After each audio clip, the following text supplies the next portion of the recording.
Some nights stir up emotions that have been dormant within you for years, and tonight was one of those nights, desires I believed were hidden deep within my heart, feelings I had kept under control for so long, and confessions I had locked away in the darkest parts of my mind, all resurfaced the moment I heard a knock on my door. Just as I was finishing my drink and about to head inside, the knock sounded again. A strange shiver ran down my spine. It was past midnight, and Alfred wasn't home. He had left early that morning for a business trip. I frowned, walking toward the door, a mix of unease and anticipation stirring within me. When I opened the door, I was stunned by the sight before me. Christian stood there, his dark shirt still clinging to him, the top buttons undone, his sleeves rolled up to his elbows. His skin radiated warmth, his uneven breath creating a slight rush in the air. Shadows played on his face, but his eyes, those eyes, were more intense than I had ever seen, certain and direct. The cool night breeze brushed against my skin, but the heat coming from him was undeniable. I stood there, dressed in nothing but a loose tank top and shorts, still in the clothes I had worn to bed, not expecting anyone, thinking I would be alone tonight. I hadn't even bothered to change. But now, I could feel Christian's gaze on me, studying me, his lips slightly parted, his teeth grazing his bottom lip. My breath quickened and goosebumps rose on my bare arms. "Cassidy," he murmured, his voice deep, slow and rough, resonating in my head. I swallowed hard. "Christian at this hour?" I managed, my voice shaky. He took a step forward. I instinctively stepped back, but he didn't stop. His eyes remained fixed on mine, searching, lingering, as if gathering the courage to do something he had held back for years. His chest rose and fell more heavily with each breath. "I don't know," he said quietly. "I don't know why I came here, but we both know." A warm breath filled the space between us, and the silence of the night was thick, heavy with our breathing. His gaze dropped to my lips, and for a moment, he hesitated. His hands slipped into his pockets as though trying to hold himself back. "Brittany is asleep," he said quietly, "and I know Alfred isn't here." Those words sent another wave of tension between us. I held my breath. Brittany, my best friend. But in that moment, standing at the door, the only person on my mind was Christian. I should have looked away. I should have closed the door, but I didn't. My hands trembled, my body completely out of my control. Christian tilted his head, stepping closer. Our eyes locked. My heart raced, a storm building inside me. "If I reach out," he whispered, his voice barely more than a prayer, "will you pull away?" I couldn't answer because I knew I wouldn't. That night, standing in the doorway, everything was about to change, and this door would be knocked on again before the night ended. Until then, everything would unfold in the most incredible way. I want to tell you every single detail, and if you love stories like this, make sure to follow me and turn on notifications so you never miss one. When the shocking ending hits, I promise you'll be thinking, I wish it didn't have to end. Drop a comment when the story is over. I can't wait to hear your thoughts. After a brief hesitation, I slowly opened the door. "Come inside," I whispered. Christian locked eyes with me, took a step forward, and as soon as he entered, I quietly shut the door behind him. My heart still raced as we walked into the living room. He ran a hand through his hair, taking a deep breath. "This isn't easy to say," he began, his voice rough, strained. "But last night, after dinner, when I saw you in the kitchen, I realized nothing has changed. Not a damn thing, not in 10 years. The moment I realized that, I knew I couldn't stop myself anymore. That's why I'm here." I swallowed, my breath unsteady, something inside me breaking, unraveling as I looked at Christian. "I knew it," I whispered, "the first week we moved here. Do you remember that trip when everyone was together? That's when I knew Christian. But Brittany is my best friend, and she's sleeping just 200 meters away." Christian took another step closer, his gaze intense. "I know," he whispered. "But Cassidy, how can we ignore what's happening right now?" His warm breath brushed against my skin, and my fingers instinctively curled into fists as my whole body trembled. The fear, the desire, the forbidden thrill, everything tangled together inside me. I needed to step back. I should have walked away, but could I? His warm breath brushed against my skin again, my body trembling with the same mix of fear and desire. I needed to step back, but I didn't. Christian took a deep breath, his eyes still locked on mine. The tension between us was palpable, like he was barely holding himself together.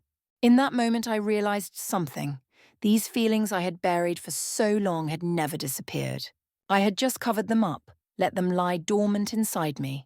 But now, with Christian standing here, saying these things, all those feelings were rising to the surface. His eyes studied me, as though looking through me back into the past. "Don't pretend, Cassidy," he said, his voice low and rough.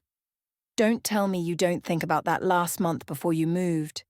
Those nights, the movies we watched together, those stolen moments. Do you really not remember?" I swallowed, parting my lips, but no words came out. Christian didn't stop. "Why are you acting like it never happened?" he asked, frustration and hurt in his voice. "Brittany's your best friend, I get it, but I'm not happy with her. Cassidy, I haven't been happy for years." Happy. My heart pounded so loudly I could hear it in my ears. Christian ran a hand through his hair again, stepping even closer. The man who always seemed in control was gone, replaced by someone desperate yet determined. "You're not happy with your husband either," he whispered, his voice soft but sharp like a blade. "Look at us. Look at how old we are now. Isn't it time we end this misery?" I turned my gaze away. The weight of his words was too much to bear. He was right. We hadn't found happiness with Brittany or with Alfred. We had been rotting in quiet unhappiness for years, but we had never said it out loud, never admitted it to each other. Christian leaned in slightly, his breath warm against my cheek. "Think about it," he murmured, almost pleading. "We never even had kids, 2 separate couples, and neither of us had kids. You know what that means, Cassidy? We were never really in it, were we? But here, right now, we both know what's real." I clenched my hands tightly. My whole body trembled. I knew exactly what he meant. When I finally lifted my gaze to meet his, I realized that it wasn't just words between us anymore. It was years of suppressed desire rising to the surface. "Christian," I whispered, my voice unsteady, "this isn't right." But even as I said it, I could hear the weakness in my own voice because my heart was telling me something else. The feelings I had silenced for so long, night after night, were screaming something else. Christian looked at me, his eyes unwavering. "Cassidy, you haven't changed," he said, his voice steady, firm without a hint of doubt. "All these years have passed, but you're still the same mesmerizing, fiery woman who drives me insane, and when you look at me, you feel the same thing. Don't lie." I swallowed, lowering my gaze, but he wasn't having it. His fingers gently tilted my chin up, forcing me to look at him. "Look at me," he said, his voice soft but commanding. "Look into my eyes and tell me what you really feel." And when I did, I knew I couldn't deny it. I couldn't pull away. His eyes wrapped around me just like they did 10 years ago. A reality I had dreamed of for so long, yet convinced myself would never happen, was unfolding right before me. I took a deep breath. "I haven't changed either," I whispered, my voice barely audible. "But this is—" Christian pressed a finger to my lips, silencing me. "Cassidy, don't," he murmured. "We can do this.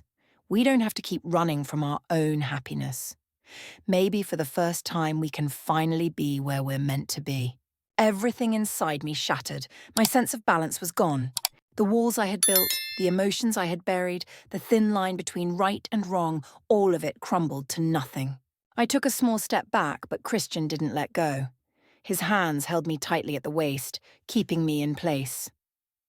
For a moment we just stood there, the only sound in the room being our breathing. I closed my eyes and whispered, "If we do this, there's no turning back." Christian leaned forward, brushing a soft kiss on my forehead. We've already begun that journey, Cassidy, he murmured. And in that instant, everything inside me crumbled. I opened my eyes, took a deep breath, and looked straight at him. Christian, I said, my voice trembling, yet unwavering. I'm 48 years old, and you're right. This misery has to end. Christian studied me carefully, as if assessing if I truly meant it. When he saw the certainty in my eyes, something sparked in his. He tightened his grip around my waist and pulled me closer. There was no distance between us now. I could feel his breath on my lips before he kissed me. His kiss held everything we had buried for years: hunger, passion, and longing. The second his lips touched mine, it was as if electricity coursed through my body. My skin tingled, my breath hitched, and my fingers instinctively rested against his chest, feeling the warmth beneath them. 10 years apart, never crossing the line, but tonight it felt like we were reclaiming every moment we had lost. Unaware of Alfred and Brittany's plans, everything was unfolding just as it wasn't supposed to. I paused, looking into his eyes. The storm inside me hadn't calmed, but fear was absent. Only desire remained. I wanted to let go, to ease the tension building within me. Slowly, I slid my hands under my shirt, lifted it over my head, and tossed it aside. Christian's gaze shifted instantly. His eyes roamed over me, taking in every detail. His lips parted slightly, his gaze deepened with admiration and raw desire. His hand reached out, tracing his fingers up my waist, sending a shiver through me. "You haven't aged a day in 10 years, Cassidy," he whispered, his voice deep and rough. "You were always beautiful, always irresistible. But now, in this moment, with all your grace, you're even more breathtaking." His words touched something deep inside me, hitting a spot I hadn't realized I'd longed for. I hadn't realized how much I missed being seen like this, how much I craved these words from a man. Something stirred inside me, something that had been dormant for too long. I wrapped my hands around Christian's neck, slid one up into his hair and whispered, "You haven't changed either. You're still the same strong, handsome man, still looking at me in a way that turns my world upside down." Christian smirked, but it wasn't playful. His eyes shone with intensity, and his hands gripped my waist even tighter, his warmth seeping into my skin. He leaned in, his breath brushing against my lips, and murmured, "I still want you, just as much, Cassidy." I felt those words resonate throughout my entire body. In that instant, I knew nothing would ever be the same again. Did I care? Not in the slightest. I let myself sink onto the couch, my legs still trembling.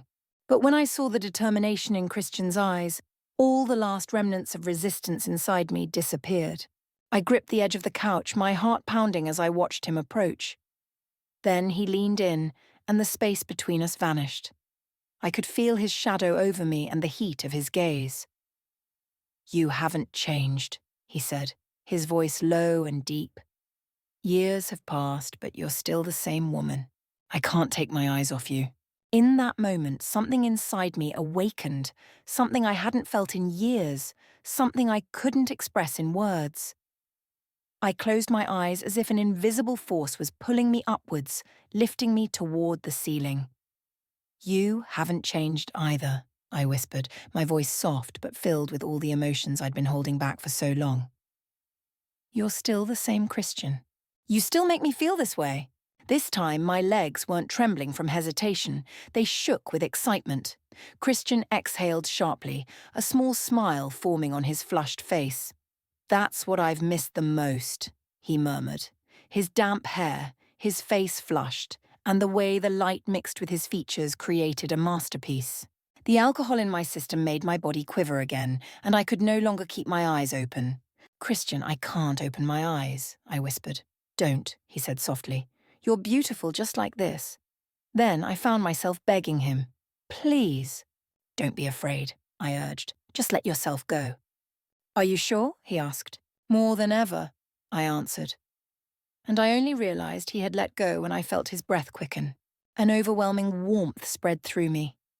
I thanked Christian for that moment. Perhaps I just wanted to believe that after all these years, we could finally have what we had never been able to. We moved forward, lost in the idea that this night was ours, and ours alone. Christian held my gaze for a long while. The alcohol had loosened every ounce of resistance in me, and I had completely given in. Everything felt perfect, like time and reality had faded into the background. Christian tilted his head, a soft smile playing on his lips. I don't want to ruin this night, Cassidy. I haven't felt you like this in so long. I don't want to rush it. His words sent warmth through me, and I felt the same. I just wanted to live in the moment, without thinking about anything else. For the first time in years, I felt at peace. Slowly, he took my hand and guided me toward the couch. You know, he said, smirking, my favorite movie is still the same. I tilted my head back, my eyes hazy from the wine. I bet it's still Roman Holiday, I murmured. Christian nodded, his eyes lighting up. Of course, Audrey Hepburn will always be one of the most mesmerizing women ever. But right now, in this moment, she's not the most beautiful thing about this film. I smiled, resting my head on the cushion, my eyelids heavy. The soft glow from the screen illuminated the dimly lit room. Christian poured more wine and handed me a glass. I took a sip, feeling the warmth spread through my chest as I glanced at him. You know, I said, my voice soft, I remember a night like this 10 years ago. Watching a movie, talking for hours. Christian turned to me, smiling faintly. And just like that night, I barely watched the damn film because I was too busy looking at you. I laughed softly, and he did the same. For a brief moment, it felt like all the weight, the guilt, and the years of restraint vanished. We were lost in nostalgia, alcohol, and this dangerous but intoxicating peace. Sometimes we spoke in whispers, other times we just touched hands, and sometimes we sat in silence, simply existing in each other's presence. Everything was perfect, until the knock at the door. Reality came crashing back like a violent wave. The movie continued to play, but I couldn't hear it anymore. Christian and I immediately turned to each other, his face tense. My body stiffened, my stomach twisted with anxiety. The knock came again, followed by a voice, "Christian!" When I opened the door, Brittany said nothing. Instead, she raised her hand, holding up her phone. I looked at the screen and I felt the blood drain from my face.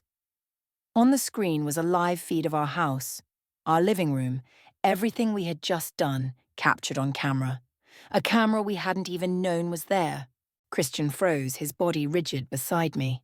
Brittany's lips curled into a cold, bitter smile. Great scene, she said, her voice sharp as ice. I couldn't move. My mouth opened, but no words came out. My gaze shifted past her toward the car parked outside. Alfred was leaning against it, arms crossed, watching us. Brittany slowly slipped her phone into her pocket, took a step back and said, "Everything comes with a price." Her gaze locked onto Christian like a blade. "You two better be ready to pay." Then she turned and walked toward the car. Alfred lingered for a moment, giving me one last look before he exhaled deeply and shook his head. He got into the car. Christian opened his mouth, but no words came. I stood there, staring into the empty space in front of me, and in that moment I realized this night wouldn't just be a memory, it would be a punishment. This story isn't over. It's only just begun. Things are about to get a lot more complicated, and we're stepping onto a path with no way back. Don't forget to subscribe and turn on notifications for more stories. Drop a comment. What do you think happens next? Your support means everything.